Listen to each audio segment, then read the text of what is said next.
Hi everybody, welcome to AZ Central Sports Roundtable. Richard Morin here with Kent Summers and Duane Rankin. We're going to be talking some Phoenix Suns and NBA today. And Duane, I want to start with you because I found it so interesting that the interview with Steve Nash and Devin Booker the other night and kind of what Shaquille O'Neal and Dwayne Wade had to say about it, about being the face of the franchise. I know you wrote about this too on sports.azcentral.com. What was your takeaway from that interview? Well, first, just seeing Nash and Booker in that element, I thought that was pretty cool. Yeah. We know what Steve Nash meant here. Everything that he asked Booker, he experienced firsthand, so you could see that Devin respected what Steve was saying and appreciating what Steve was complimenting him about. So I thought obviously that was a well-done interview. I think Steve Nash has found a little niche here with TNT, and it's interesting how they cut away to him, just show his face talking, and then they go back, kind of like he's in like he's really impersonal with you. I don't know how he was here, but I get the impression that he connected with pretty much everybody, and that's just another way that he connects. So I thought that was cool. But then the drama started once that was over.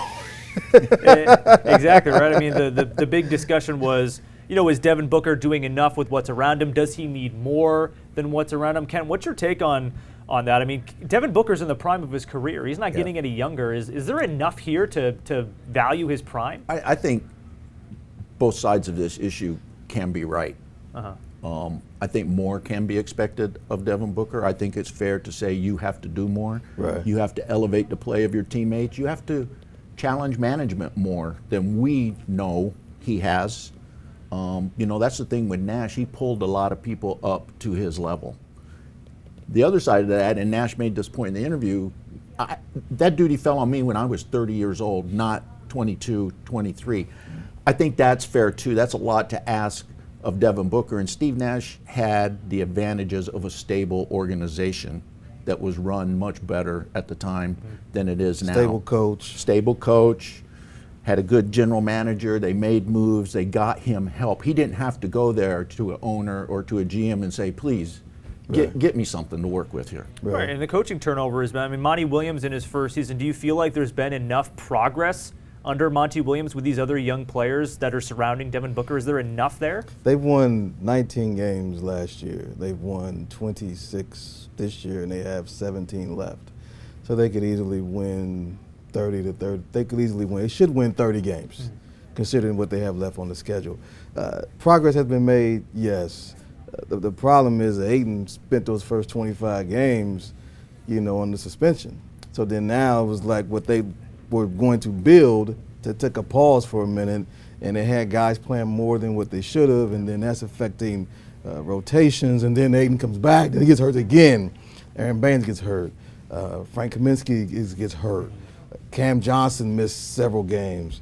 You could go on and on. The irony of all this is Devin Booker's been the healthiest he's ever been, and he was injury prone before this season. So I think they have made progress. Obviously, people want more, but just really quick back to D Wade and what they were talking about. I thought it was interesting that Shaq comes out and says, "Well, you're the talent. You make it work," and he caught complete hell on Twitter, as did D Wade, as did Candace Parker, because they were looking at Shaq and going, "You played with Penny, you played with Kobe, you played with D Wade, like wait a minute, you had the guy, and I think that when you look at those combos, the Suns are thinking Ayton's our big guy, and Booker's are D Wade, or Kobe, or Penny, and then just put pieces around that." And so I think that's what they're looking at when they pair those two together. So, but just to hear Shaq and when he was talking, I was like, this isn't going to go over well. Really, that's the question: is what do they have in Deandre Ayton? Right. Yeah, we've seen some nights of progress, more nights, but it's his fault. Obviously, he was suspended to start the year. He's had injuries. There are still nights, fewer than there were, of nights where he talks better than he plays. Right. About toughness, effort, all of those things. To say to Devin Booker, you got to make DeAndre Ayton better. That's a big task, and especially in a game that's sort of moving away from the stereotypical post guy which Deandre Ayton is. You know, Right. the 7-footer who plays in the post and doesn't go out on the perimeter that much. Right. You have to, when you look at just Devin, he's been more of a playmaker this year, and it's been an unforced deal. Last year he had to. They didn't have a point guard, so they said, here, take the ball and score 25 and also get other people involved. But because he's playing with Rubio, now that's helped him not have to force. He can play, move the ball. He can play this team ball that Monty Williams implemented, which might have been the biggest influence he's had on Devin Booker, to basically say, trust your teammates, you know, trust our system, trust what we're trying to do. And so Devin has bought into that. And so he's had games where he's had double-digit assists, but the thing I've always said about Devin since I started covering the team is turnovers is his problem. Mm-hmm. He gets in a rush and he's trying to do like 10 things at one time, and he turns the ball over, and that's something that he has to. Right now, his games he's had 6-7 turnovers. That can't happen. Isn't that something too that can be alleviated by building those pieces around him, though? And do you feel like there are some of those pieces that are already here? Or do you think it's still, there, and Oubre is a guy that can get you 30 any night. The issue with Oubre is, okay, well, Mikal Bridges is now coming along, so what do you do with Oubre? Mm-hmm. You know, do you keep him?